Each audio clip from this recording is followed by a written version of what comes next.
Bam Adebayo as well, I think, is kind of the last part of this, and it would make me fascinated in the series because, number one, having a monster year,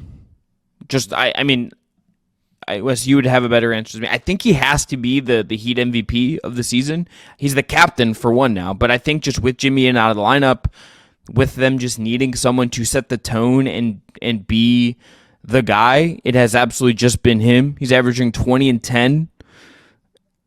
I think this is probably his best season.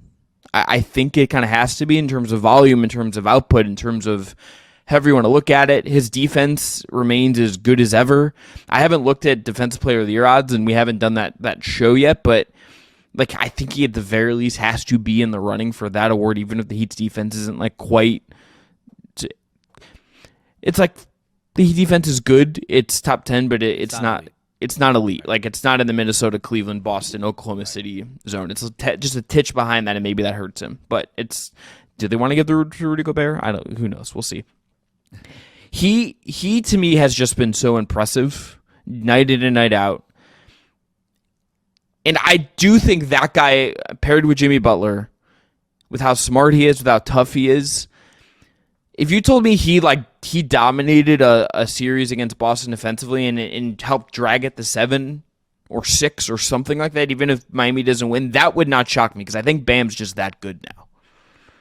There's only 4 players in the league this year averaging 20 points, 10 rebounds, 4 assists, and 2 stocks per game this year. Nikola Jokic, Joel Embiid, Giannis, and Bam. That's it. Those are the 4. Unreal. 3 of those guys, before Embiid got hurt, were legit MVP finalists. And then the other one's Bam. I think Bam's going to make it the probably 3rd team All-NBA this year.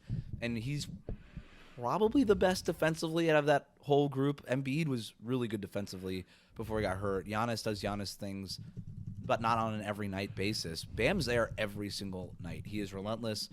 He has been preparing his body. Brian Windhorst did a great piece for ESPN earlier this year about how Bam has been preparing his body for a postseason run, how he's learned from the last couple of postseasons where he's broken down a little bit by the NBA Finals, that he's trying to avoid that. And then you look at the way that his offense has evolved, because defensively, you're exactly right, Chris. He just is what he is. He's the Defensive Player of the Year finalist every year, year in and year out. Even if he doesn't win it, he's still one of the top 1% defenders in the NBA every single season. And that's good enough. Offensively, what he has evolved from basically a rim-rolling center in his 3rd season when he became a full-time starter to kind of like a dribble handoff fulcrum in 2019-2020 when they made that bubble run to the finals, to taking more mid-range shots, kind of an outside-in kind of offensive player. He's kind of gone inside-out these last year and a half, and that's been very purposeful by Miami. They want to get him closer to the basket. He's developed the mid-range jumper. He's hitting it at a 45% clip from the foul line. That's a bread and butter spot that they feel good about, especially in the playoffs when those shots are a little bit more there than they're not.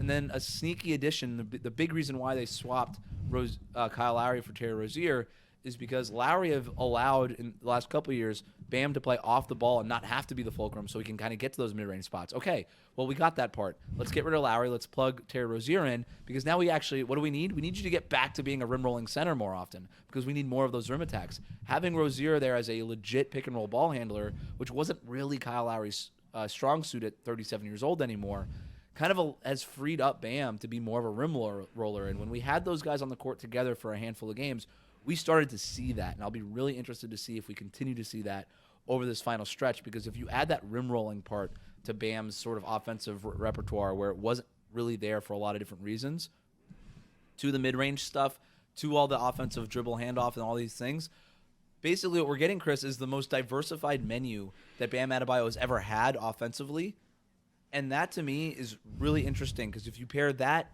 more versatile offensive skill set from Bam with Jimmy Butler going Michael Jordan, 2.0 in the playoffs, plus all the things that Tyler Hero can give you if he's healthy in the playoffs, Duncan Robinson improving, what Jaime Jaquez has given them. This is a team that on paper just still, you look at the offensive rating and the defensive rating, and you're like, it's all right. Net rating, they're just slightly above average. But I just don't care. those I things don't are care. the things that make